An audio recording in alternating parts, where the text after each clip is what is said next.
Double engine సర్కార్ పనితీరు మెచ్చే హర్యానా ప్రజలు మూడోసారి అధికారాన్ని కట్టబెట్టారన్నారు బీజేపీ నేత జీవీఎల్ నరసింహారావు. తమ ప్రభుత్వం అన్ని వర్గాల ప్రజలకు సంక్షేమ కార్యక్రమాలను అందించిందన్నారు. మోదీ నాయకత్వంలోనే ఈ విజయం సాధ్యమైందన్నారు. ఇటు జమ్మూ కాశ్మీర్లో ప్రశాంతంగా ఎన్నికలు నిర్వహించడం కూడా బీజేపీ సాధించిన విజయం అన్నారు. దీనికి ప్రధాని నరేంద్ర మోదీ గారి నాయకత్వంలో మరి అక్కడ చేసినటువంటి అభివృద్ధి, డబుల్ ఇంజిన్ సర్కార్ ద్వారా సాధించిన అభివృద్ధి, అన్ని వర్గాలకు చేరువ చేసేలా చేసినటువంటి పనితీరు ఇవే కారణం.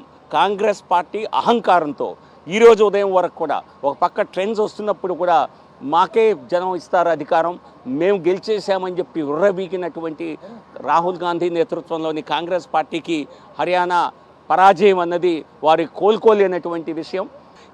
ఈ విజయం అన్నది మరి కొంత సెట్ బ్యాక్, ఎన్నికల్లో లోక్సభ ఎన్నికల్లో జరిగిన సెట్ బ్యాక్కి ఆ తర్వాత చాలా తప్పుడు అంచనాలు వేశారు అనేక మంది. బీజేపీ ఇప్పుడు తిరోగమనంలో ఉంటుంది అన్నది.